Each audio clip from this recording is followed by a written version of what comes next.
আসসালামু আলাইকুম ওয়া রাহমাতুল্লাহি তাআলা ওয়া বারাকাতুহু। কেমন আছেন সবাই? শরীরটা ভালো আছে?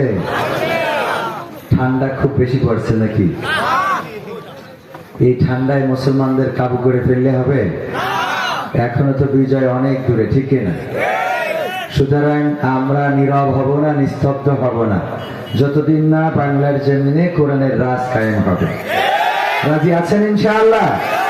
রাজি যদি থাকেন, রাত গভীর হয়ে গেছে, আমরা যাই করি তাই করি, শেষটা ঠিক রাখবো, ঠিক না?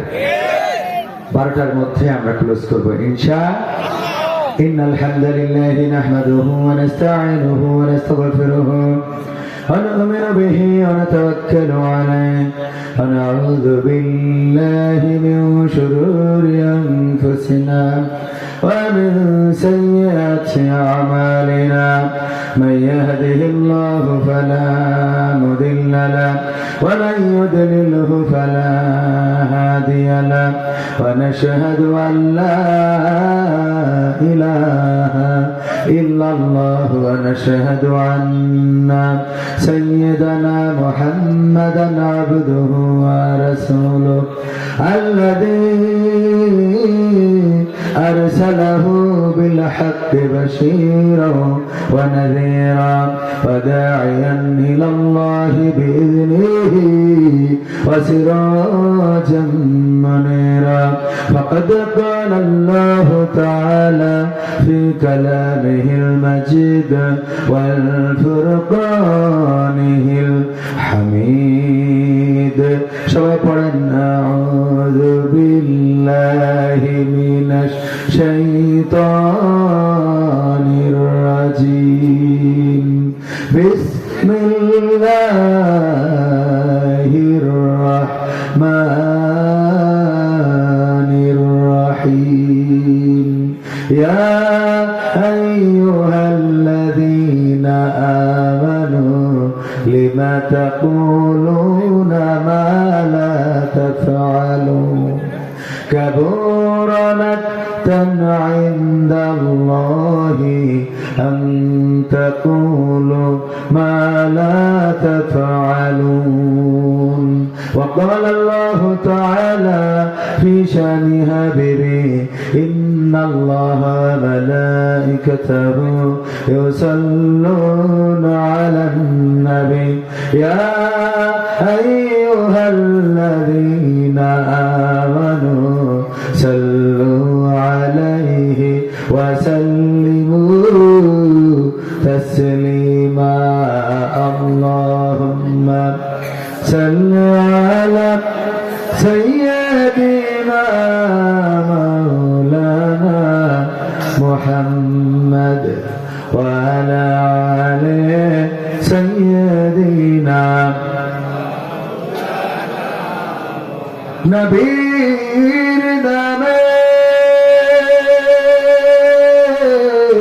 দুরূদ শরীফ পড়িবে যে তার জন্য যে হারাম হবে জাহান্নামের আগুন আল্লাহুম্মা সাল্লি আলা সাইয়্যিদিনা মাওলানা মুহাম্মদ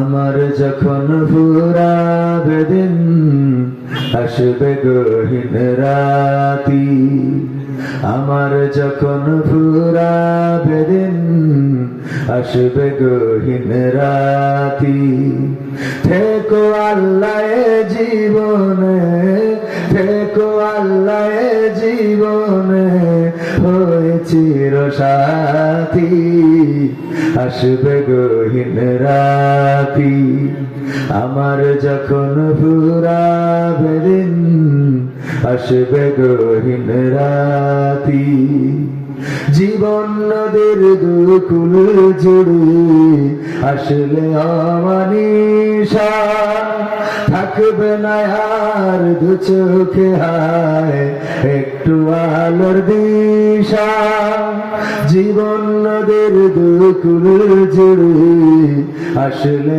অমানিসা থাকবে না আর দু চোখে হায় একটু আলোর দিশা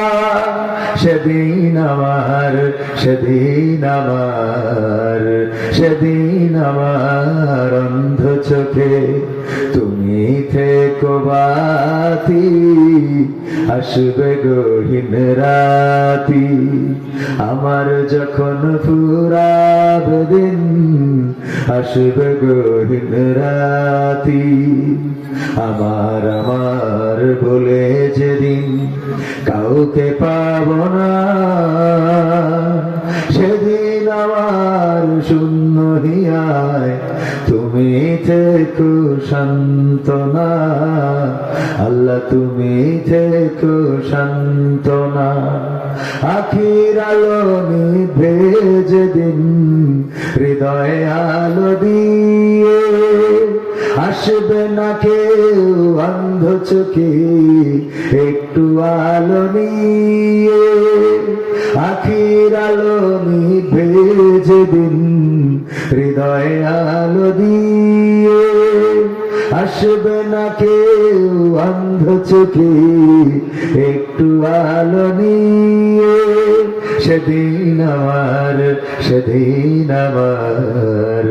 সেদিন আমার অন্ধ করে তুমি আলোর জ্যোতি আসবে গহীন রাতি আমার যখন ফুরাবে দিন আসবে গহীন রাতি থেকো আল্লাহ জীবনে হয়ে চির সাথী আসবে গহীন রাতি আমার যখন ফুরাবে দিন আসবে গহীন রাতি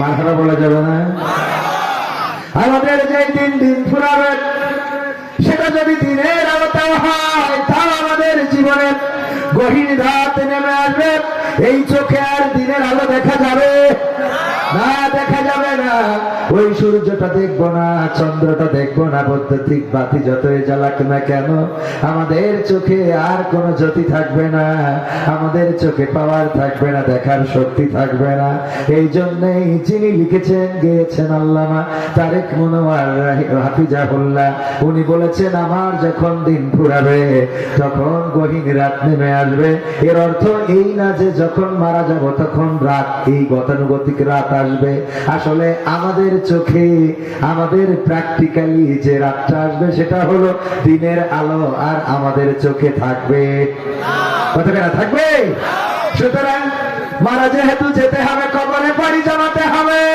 এটার কোনো বয়স আছে নাকি বড় ভাই বেঁচে থাকে ছোট ভাই মারা যায় বাবা বেঁচে থাকে সন্তান চলে যায় মা বেঁচে আছে মেয়ে নাই স্বামী বেঁচে আছে স্ত্রী নাই কে বড় কে ছোট এটা আসার যদিও ধারাবাহিকতা আছে কিন্তু যাওয়ার জন্য কোনো ধারাবাহিকতা নাই বলেন ঠিক কিনা কবরে যেহেতু যাওয়া লাগবে সেই কবরের প্রস্তুতি নেওয়ার দরকার আছে না নাই কবরের প্রস্তুতি তো তারা নাই যারা বুদ্ধিমান যারা বিচক্ষণ তারা কবরের প্রস্তুতি নাই তারা অভিভাবক হিসাবে আল্লাহকে মেনে নেয় তারা আল্লাহকে সাথী হিসাবে পাইতে চাই আর যাদের বিচক্ষণতা নেই যাদের বুদ্ধি নেই কাণ্ড জ্ঞানহীন তারা অভিভাবক হিসেবে আমার দাদাদেরকে খুঁজে নেই ঠিক না বেঠে এই জন্য যখন বিপদে পড়ে তখন তারা আল্লাহকে খুঁজে পায় না তখন দাদাদের লাগে আর দাদারাও হেলিকপ্টার পাঠায় দেয় বলেন সুবহানাল্লাহ কি হবে ও ঠিক আছে কেউ কয় আলহামদুলিল্লাহ ও আমার ভাইরা এই জন্য অভিভাবক যদি আল্লাহকে মানে হয় আপনি হাসপাতালের বিছানায় গেলেও আল্লাহ সেখানে আছে না নাই হাসপাতালের বিছানা থেকে যদি আল্লাহকে ডাকেন ও আল্লাহ যন্ত্রণা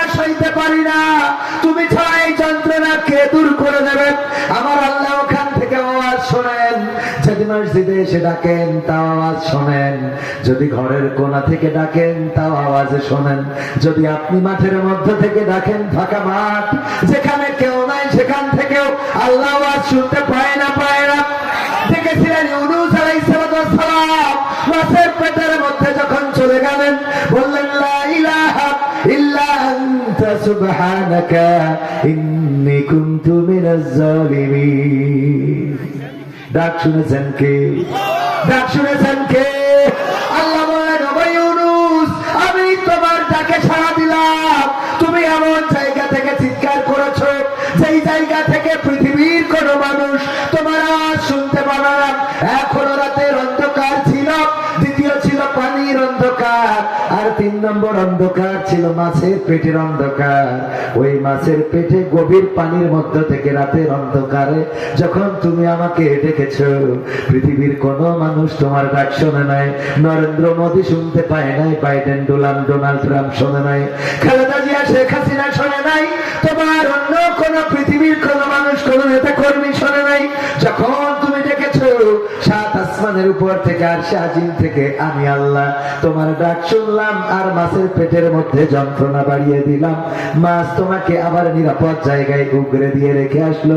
সবাই জোরে জোরে বলেন সুবহানাল্লাহ। আল্লাহকে ডাকলে পাওয়া যায় না, যায় না। ইব্রাহিম আলাইহিস সালাম ডেকেছিলেন কাকে? আল্লাহকে ডাকলেন, আগুনে ফেলা হলো। ফেরেশতারা এসে বললেন, ও ইব্রাহিম, তোমাকে আগুনে ফেলবে এটা তো আমরা মানতে পারি না, এসেছি সহযোগিতার জন্য। ইব্রাহিম আলাইহিস সালাম বললেন, ওগো আল্লাহর ফেরেশতারা, আল্লাহ কি তোমাদের পাঠিয়েছেন নাকি তোমরা নিজেরা ইচ্ছা করে এসেছো? ফেরেশতারা বলল, আল্লাহর কাছে অনুমতি চেয়েছিলাম, আল্লাহ যেতে দাও তোমার খলিলের, তোমার বন্ধুর সহযোগিতা করার জন্য যেতে দাও।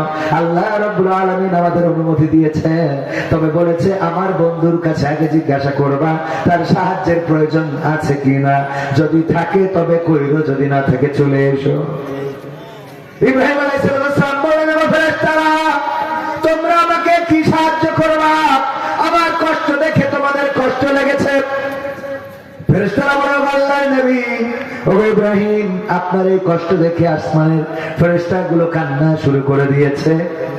আল্লাহর নবী বললেন, ওগো ফেরেশতারা, তোমরা ফিরে যাও সেই রবের কাছে যেই রব তোমাদের থেকে আমার অবস্থা ওই রবই আরো বেশি ভালো জানেন। বলেন সুবহানাল্লাহ।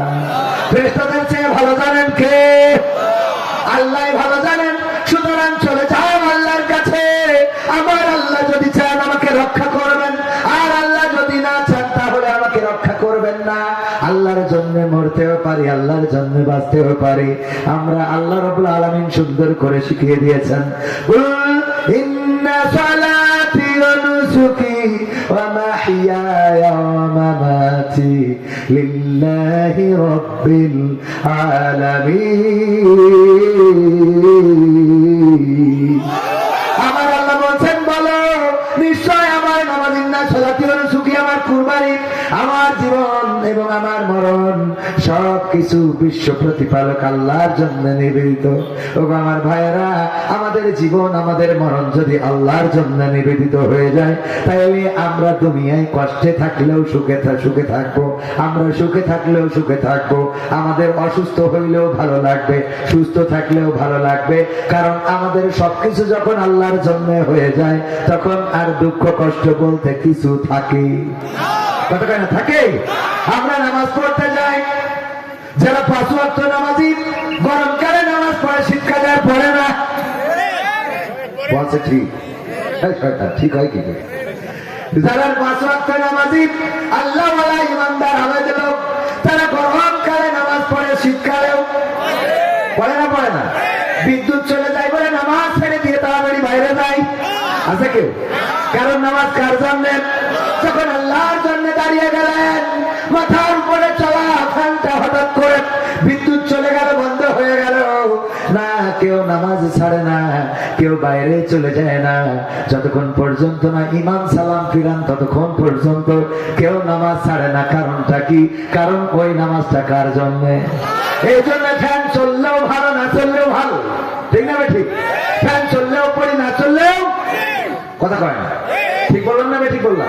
তার মানে আল্লাহর জন্য যখন হবে, তখন আমি আবার সুখে থাকলেও বেশি সুখও মনে হবে না, ঠিক না? যা হয়েছে তা তো আল্লাহর জন্য। ও আমার ভাইরা, ব্যাংকে যারা চাকরি করে কোটি কোটি টাকার লেনদেন করা লাগে, এই জন্য ওর শরীরটা খারাপ হয়ে যায়। মানুষের এত টাকা, আমার এত টাকা নাই কেন, হয় নাকি? হয়, শরীর খারাপ হয়। ব্যাংকে যারা চাকরি করে ওদের শরীর খারাপ হয় যে ওর এত টাকা, কোটি কোটি টাকা মাত্র নাই, এই শরীর খারাপ হয় না। কারণ কি? কারণ মনে করেই গেছে এ টাকায় আমার কোনো মানে কি নেই, এটাই কোনো অংশীদার নেই, এ টাকা আমার কোনোদিন হবেও না, হওয়ার সম্ভাবনা। সুতরাং টেনশনও কিছু নেই, কোটি কোটি টাকা লেনদেন করতেছে, কোনো অসুবিধা নেই, ঠিক না বেঠিক? কারণ টাকা অন্য মালিকের। কথা কি বোঝা গেছে? এই জন্য ওদের শরীর খারাপ করে না। আবার ব্যাংকে যারা চাকরি করে সরকার চেঞ্জ হইলেও পালানো লাগে, কারণ ওই টাকা জনগণেরও মনেই করি না সেটা জনগণের, এই জনগণের হিসাব দেওয়া লাগে। চাইলেই মেরে খাওয়া যায় না। কিন্তু আল্লাহর ওলি পীর সাহেব আমার হযরত ওবায়দুল কাদের রাহিমাহুল্লাহ, ও যখন টাকা পায় তখন ওর শরীর খারাপ হয়ে যায় যে কি কায়দায় আরো কিছু মাইরিং করা যায়, ঠিক না? আরো কিছু কিভাবে নেওয়া যায়, ঠিক তো? এই জন্য ওদের শরীর খারাপ করে, টেনশনে। এরপরে দেখেন, কারণ ওই টাকায় নিজের মালিক মনে করে নিয়েছে। ওরা অভিভাবক হিসেবে কাউকে মনে করে নাই, ওরা অভিভাবক হিসেবে ওই টাকাকেই ধরে নিয়েছে। এই কারণে যখন 5 বছর পরে, 10 বছর পরে, 15 বছর পরে ক্ষমতা চেঞ্জ হয়ে যায়, তখন আমার আল্লাহর ওলিরা বর্ডারে যাইয়ে বিসি মিসি হারাই ফেলে, ঠিক না বেঠিক? ক্ষমতায় কেউ স্থায়ী হয় না, হোক না সে হাসিনা কিবারে না, সে আরটা চিরকাল থাকে না। ক্ষমতায় কেউ স্থায়ী হয় না, মুজিবুর বেশি দিন থাকেনি, জিয়াউর কেউ তো রাখেনি। মুজিবুর বেশি দিন থাকেনি, জিয়াউর কেউ তো রাখেনি। এরশাদ চলে গেছে পৃথিবী ছেড়ে, এরশাদ চলে গেছে পৃথিবী ছেড়ে, কেউ আজ তার কথা কয় না, বলে? ক্ষমতায় কেউ স্থায়ী হয় না, হাসিনা ক্ষমতা ধরে রাখতে আয়না ঘর বানিয়েছিল, জনগণের রোশানলে দাদার দেশে পালিয়ে গেল। হাসিনা ক্ষমতা ধরে রাখতে আয়না ঘর বানিয়েছিল, জনগণের রোশানলে দাদার দেশে পালিয়ে গেল। বিবি হারুনের পাশে আর, বিবি হারুনের পাশে আর পরিমণিদের দেখা যায় না। ক্ষমতায় কেউ স্থায়ী হয় না, হোক না সে হাসিনা কিবারে না, সে আরটা চিরকাল থাকে। সুতরাং এই চেয়ার যেহেতু থাকবে না, পাওয়ার যেহেতু থাকবে না, জীবন যেহেতু থাকবে না, সুতরাং আমরা অভিভাবক হিসেবে চাইব কাকে? আল্লাহকে। যারা অভিভাবক মানে বলছিলাম, ঘরের মধ্যে থেকেও যদি ডাকেন আল্লাহ শোনেন, মসজিদ থেকেও ডাকলে শোনে, ফাঁকা মাঠ থেকে ডাকলেও শোনে, গভীর রাতে ডাকলেও শোনে। ইব্রাহিম আলাইহিস সালাম আল্লাহকে অভিভাবক হিসেবে চাইলেন, ফেরাউনকে, নমরুদকে চাই নাই, নমরুদের মন্ত্রী পরিষদকে চাই নাই, নমরুদের সৈন্য সামন্তকে চাই নাই, এমনকি বাবা যে মূর্তি বানাতো সেই বাবাকে অভিভাবক হিসাবে চাই নাই, বরং বাবাও চড়ক গাছ টেনেছে, ক্রেনটা টেনেছে যে কেমন করে ফেলা যায়। সে তো মূর্তি ভেঙেছে, মূর্তির ক্ষতি করেছে, সুতরাং ইব্রাহিমের রাখা যাবে না। কিন্তু আমার আল্লাহকে অভিভাবক মানার কারণে আল্লাহ বললেন, ইয়া নারু কুনি বারদাও ওয়া সালামান আলা ইব্রাহিম। ও আগুন, তুমি আমার ইব্রাহিমের জন্য ঠান্ডা আরামদায়ক হয়ে যাও। ওই আগুন ইব্রাহিমের জন্য আরামদায়ক হয়েছে না হয় নাই? ফুলবাগান হয়ে গেল। ওই আগুনের মধ্যে পালঙ্ক বা চেয়ার চলে আসলো, সিংহাসনে বসে রইলেন। নমরুদ বলে, আগুন তোর কি তাজ্য করার কোন ক্ষমতা নাই? কেন এখনো পোড়াও না আমার শত্রুর? অথচ এত কষ্ট করে আগুন বানাইলাম।